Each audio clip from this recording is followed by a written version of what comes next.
Meenakshi Ammal Dental College and Hospital, Maduravayal, Chennai, ranked number 13 by NIRF.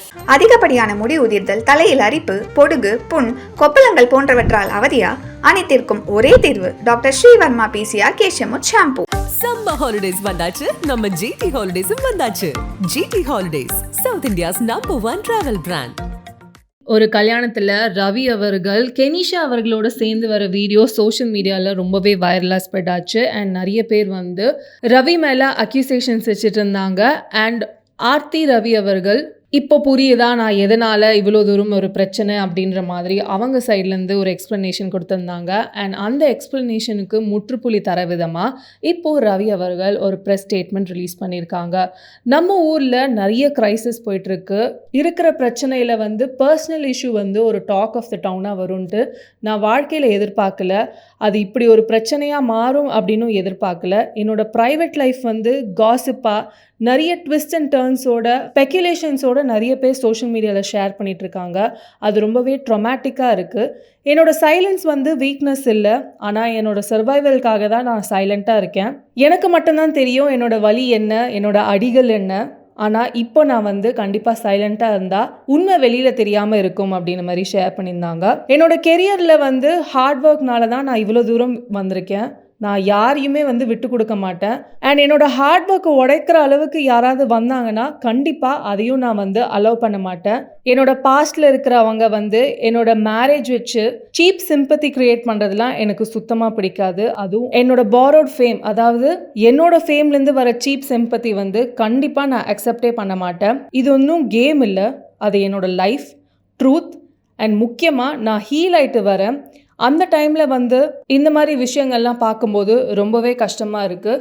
Of course legal process போயிட்டு தான் இருக்குது. நான் அதை கண்டிப்பாக ட்ரஸ்ட் பண்ணுறேன். முக்கியமாக ஜஸ்டிஸ் கிடைக்கும்னு நம்புகிறேன். அதுவும் எனக்கு கிடைக்கும் அப்படின்ட்டு ரொம்பவே நம்புகிறேன். நான் ஒரு அடல்ட்டாக இருக்கும்போது நிறைய வருஷம் சர்வைவ் பண்ணியிருக்கேன். நிறைய கஷ்டங்கள் தாண்டி சர்வைவ் பண்ணியிருக்கேன். Physical, mental, emotional and severe financial அப்யூஸும் நான் ஃபேஸ் பண்ணியிருக்கேன். இந்த ஃபினான்ஷியல் அப்யூஸ் நான் இந்த லிஸ்ட்டில் போடுவேன்ட்டு என் வாழ்க்கையில் நினச்சே பார்க்கல. அவ்வளோ வருஷமாக ஒரு கூண்டுக்குள்ளே தான் அடைஞ்சிருந்தேன். என்னோடய மேரேஜ் வந்து ஃபெயில் ஆகும் அப்படின்னு நான் நினச்சி கூட பார்க்கல. நான் ரொம்ப சின்சியராக அட்டம் பண்ணேன் என்னோடய மேரேஜ் சக்ஸஸ்ஃபுல்லாக இருக்கணும்ன்ட்டு. ஆனால் அது நடக்கலை. அண்ட் இந்த மேரேஜ் லைஃப்லேருந்து நான் வெளியில் வரதுக்கு நான் ரொம்பவே கஷ்டப்பட்டேன். நான் ஹெவி ஹார்ட்டோடு தான் வந்து அந்த மெசேஜுமே வந்து ஷேர் பண்ணியிருந்தேன். சும்மா ஏனோ தானோ அப்படின்ட்டு என்னோடய மேரேஜ் லைஃப்லேருந்து நான் வெளியில் வரல. அவ்வளோ தூரம் யோசித்து என் லைஃபுக்கு இதுதான் நல்லது அப்படின்ட்டு தெரிஞ்சு நான் வந்து அந்த மேரேஜ் லைஃப்லேருந்து வெளில வந்துட்டேன். என்னோடய க்ளோஸ் ஃப்ரெண்ட்ஸ் அண்ட் ஃபேமிலிக்கு எல்லாருக்குமே என்னோடய டிசிஷனை நான் சொன்னேன். நான் கண்டிப்பாக டிவோர்ஸ் ஃபைல் பண்ணுவேன்னு சொன்னேன்.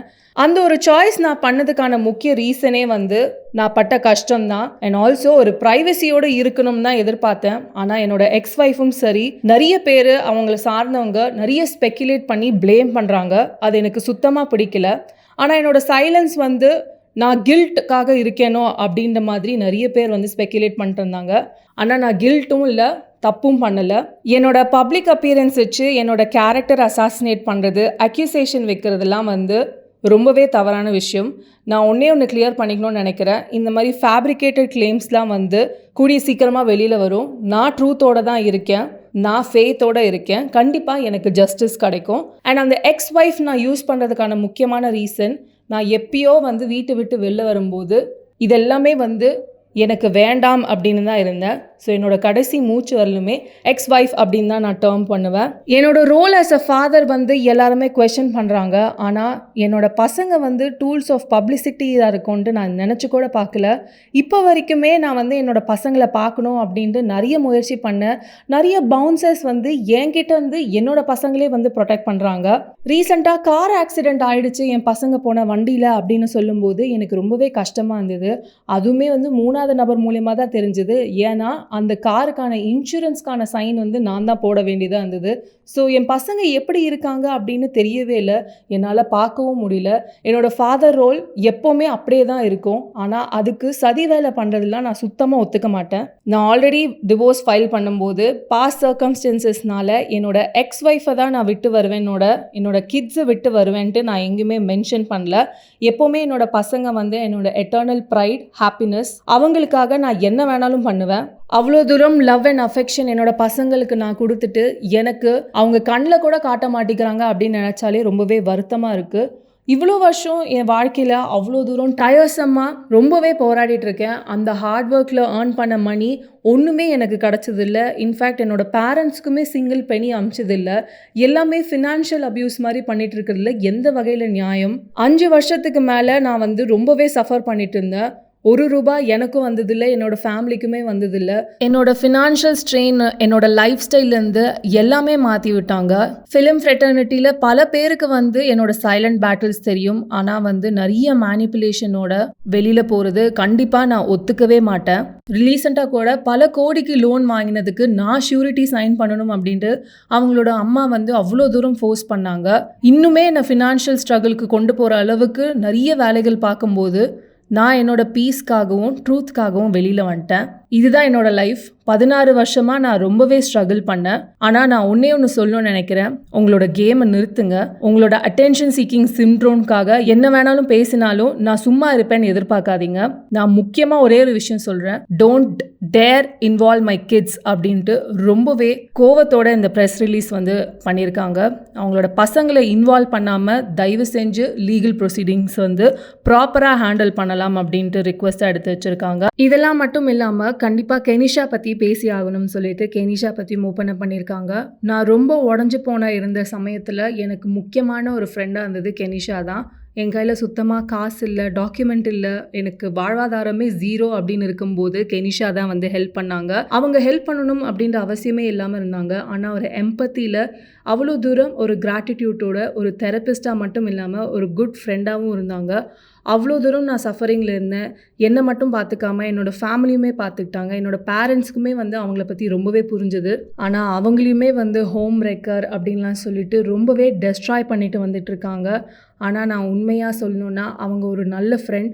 அண்ட் இப்போது நான் ஒரே ஒரு விஷயம் நான் ஷேர் பண்ணிக்கிறேன். என்ன நீங்கள் ரெஸ்பெக்ட் பண்ணுறீங்கன்னா கண்டிப்பாக கெனிஷாவையுமே தயவு செஞ்சு ரெஸ்பெக்ட் பண்ணுங்கள். She is also a person with heart. தயவு செஞ்சு தேவையில்லாத ஸ்பெக்குலேஷன்ஸ்லாம் பண்ணாதீங்கன்ற ஒரு ரிக்வெஸ்ட்டாக எடுத்து வச்சாங்க.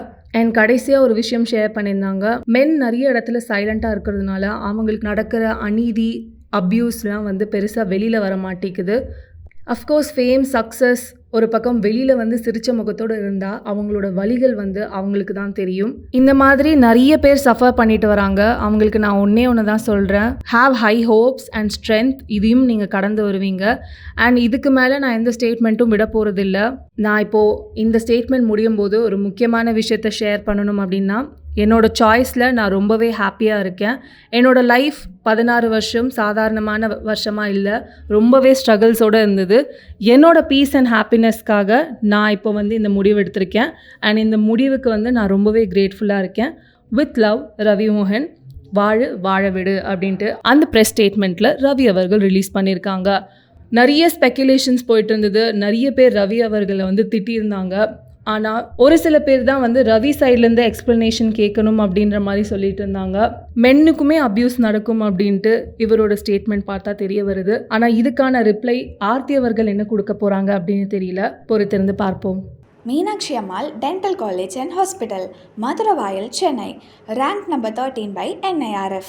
அதிகப்படியான முடி உதிர்தல், தலையில் அரிப்பு, பொடுகு, புண், கொப்பளங்கள் போன்றவற்றால் அவதியா? அனைத்திற்கும் ஒரே தீர்வு, doctor Srivarma PCR Keshamrut shampoo. Summer holidays வந்தாச்சு, நம்ம GT ஹாலிடேஸும் வந்தாச்சு. GT holidays, south India's number 1 travel brand.